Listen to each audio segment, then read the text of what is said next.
Hey guys, today I'm going to give you a tutorial on this super quick, super easy machine knit pumpkin. From start to finish, this takes me about 25 minutes to make. Let's get started. For the yarn for this, we're going to be using the Lion Brand's Jeans in the color Top Stitch. So there's tons of knitting machines out on the market. A lot of people like the Addy. I personally went and got this one from Michael's despite the bad reviews, because I wanted to start out with a cheaper one just to get the feel for machine knitting. Honestly, I've been using the proper yarn weight and tension, and I have not had a single stitch dropped with this machine. I absolutely love it. So here's the machine out of the box. I'll show you guys a couple of parts. These are the legs. Here is the tension guide, and this is one of the most important parts, and I will show you guys that here in a little bit.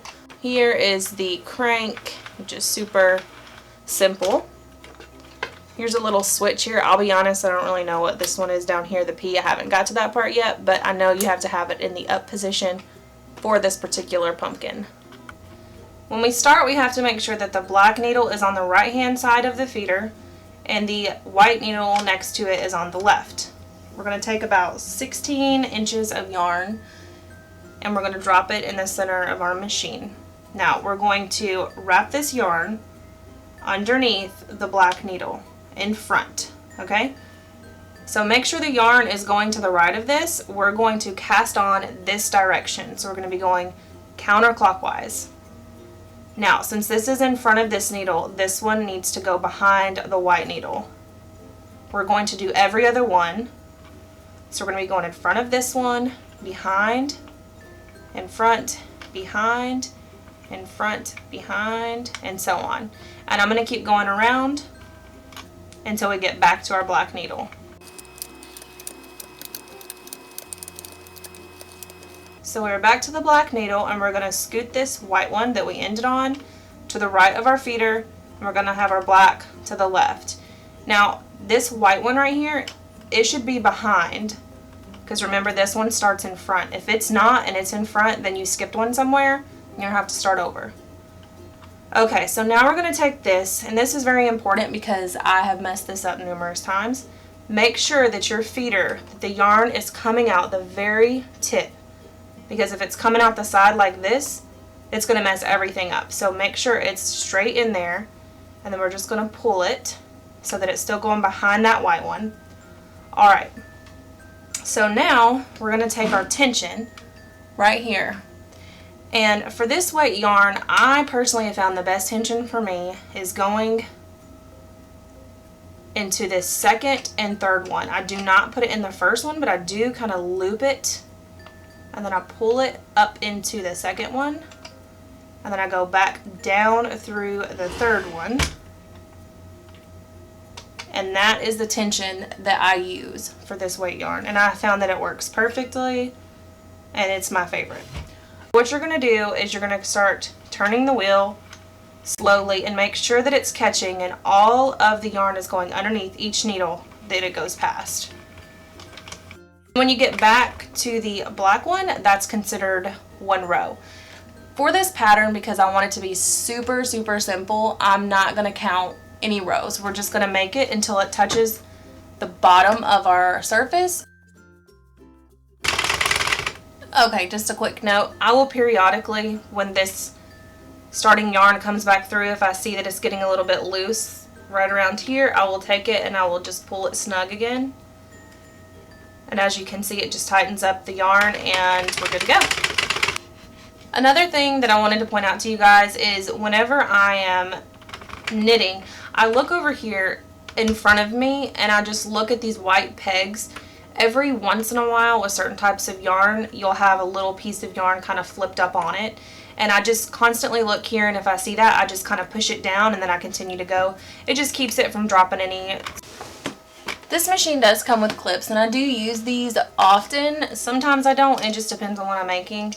But they look like this, and the purpose of them is to clip on to the bottom of your knit so that it doesn't curl underneath and mess with the knitting.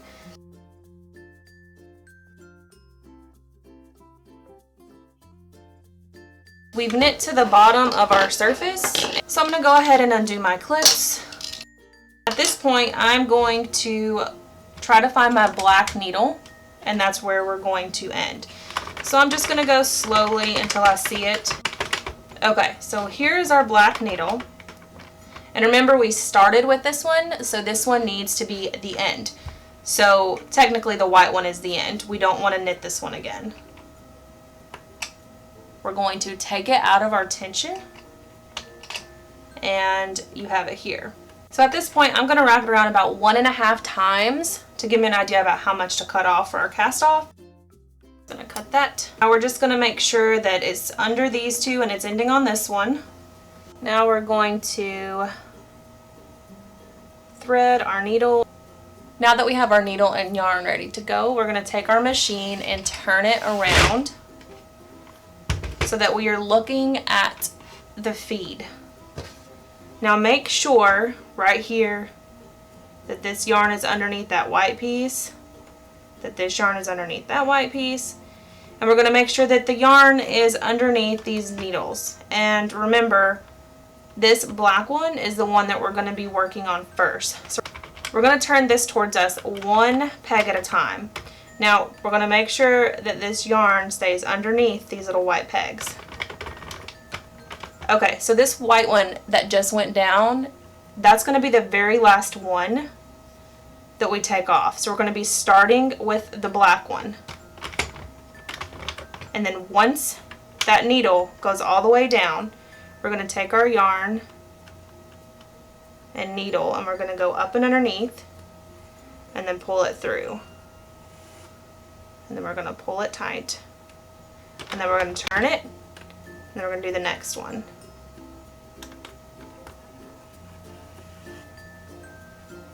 We're going to pull it tight. I'm going to turn it.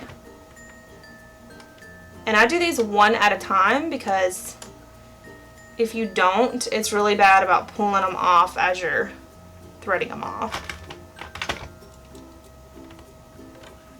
So we're just going to go all the way around until we get to our last one. Okay, so we've casted off all of our stitches and we're left with a long tube. Now what we're going to do is we're going to make our ends tidy and we're going to make them match each other. So the way that we do that is we just lay our tube flat, smooth it out, smooth the ends as much as you can, and just pull your hanging yarn until it starts to close. And then you can kind of roll it inward a little bit. I'm going to do the same thing on this end. So once you get both ends pulled in, you're going to take it and fold it in half. And just try to get your openings as close as possible to each other. If you need to pull one in a little bit more or release one, just go ahead and do that. So now we're going to take our tube and turn it inside out.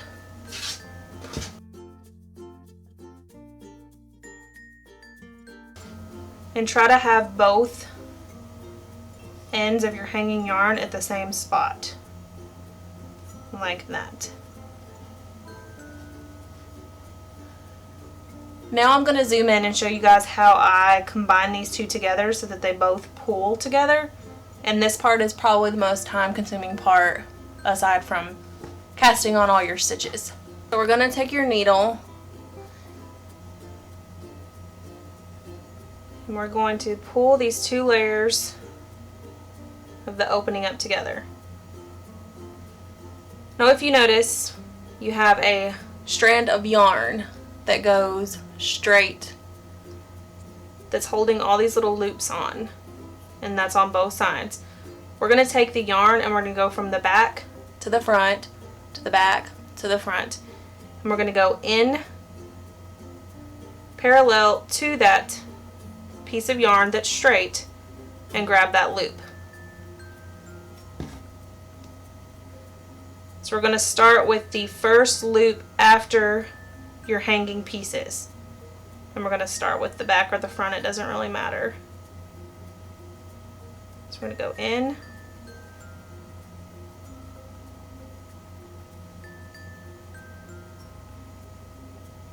move this piece out of our way. And then you're gonna grab the front piece, front loop, go in that one.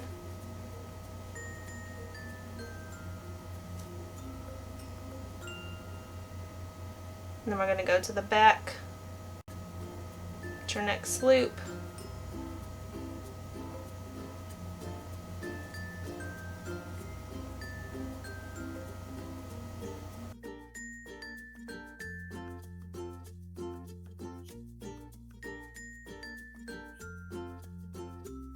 Unfortunately, my battery died while I was filming part of this tutorial.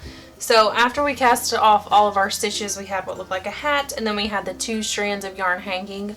Basically all that I did was I pulled those 2 strings until this got tight in the middle, about the size of my pinky, maybe a little bit tighter. I can get the very tip of my pinky in, but not the whole thing.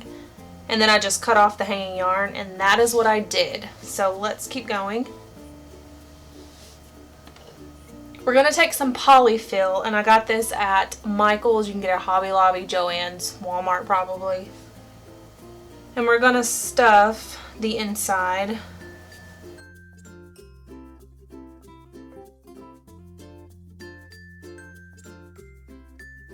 Now, took about 4 foot of yarn, and we have a needle, and this is what we're going to do. So we're going to go in the bottom. This is going to be the top of our pumpkin. We're going to go in the bottom, and we're going to hit about 3 stitches down in one spot. It doesn't really matter where, and we're just going to pull.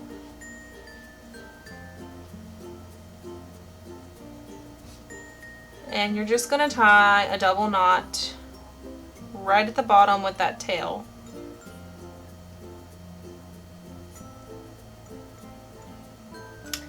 Alright y'all, this is going to be the easiest pumpkin you've ever seen in your life. So we're going to go in the bottom of our poly right in the middle, and then I stick the top of my finger right there, and I just feel for the needle coming through, which is real easy. And you're going to pull it out the top. Okay?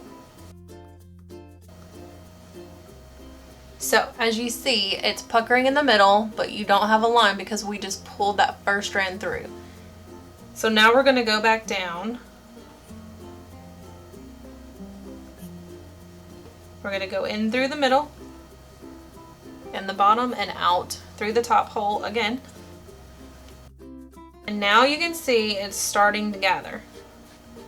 So you're going to want to pull tight, not tight enough to break your yarn. Alright, then I'm going to go in the opposite side. So right here, and we're going to come over to this side and go over, up through the middle, out through the top, pull,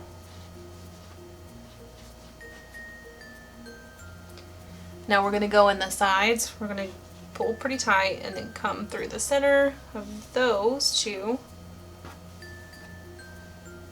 and go in through our poly, out through the top. Then we're going to come out this side, do the same thing. Okay, so now you have your 4 sections, and I normally do 8 sections. You can leave it 4 if you want. You can do 16. You can do as many as you want. I normally do 8. So I'm going to go through the middle of the 4.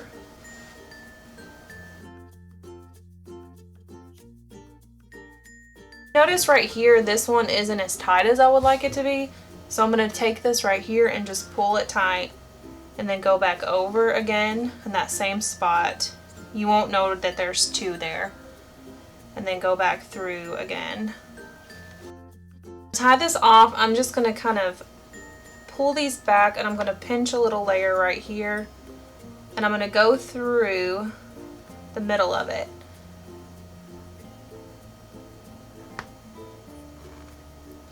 I'm just going to pinch this, and I'm going to go through right here. And before you get all the way through, go back into that loop and tie yourself a knot. I'll do this in a couple more places just to make sure that it's not going anywhere. Okay, once I have that where I want it, I'm just going to cut the remaining.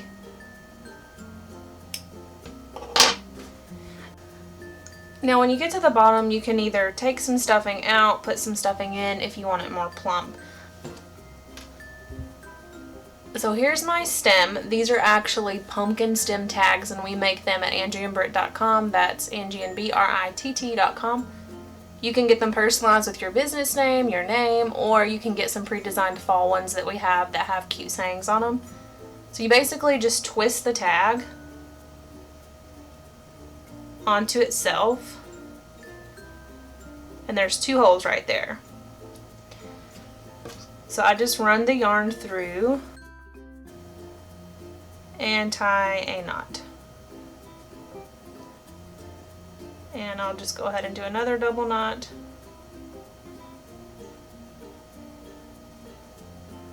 Alright, so once we get our tag on our needle, we're going to go in the top of our pumpkin, through the bottom,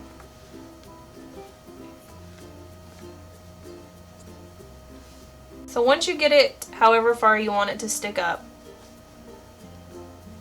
what you're going to do is you're going to just pull it, and you're going to grab each individual puff, and then you're going to squeeze it together. And I'm going to stick this through both sides of that puff, and you're just going to pull. So then you're going to grab the next one and do the same thing there.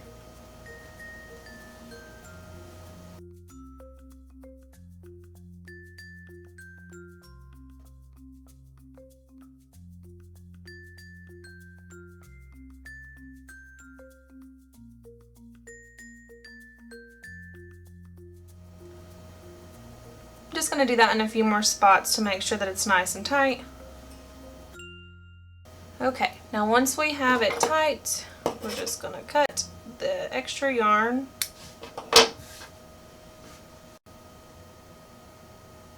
And that's it. Super quick, super easy, in less than 25 minutes. These are perfect for market prep or as gifts for family and friends, or just decor for your own house.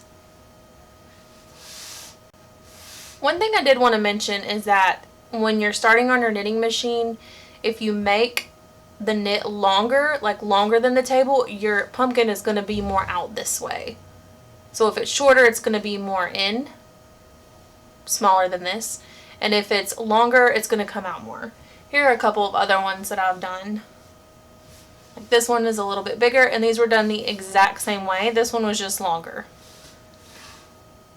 And then this one is also done the exact same way.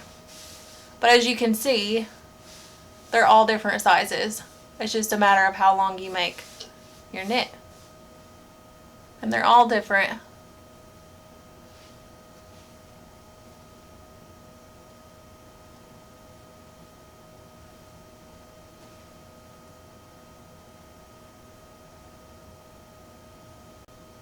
I hope you guys like this tutorial. If you like more in the future on the knitting machine, let me know, because I'm too lazy and do not have time to knit with needles.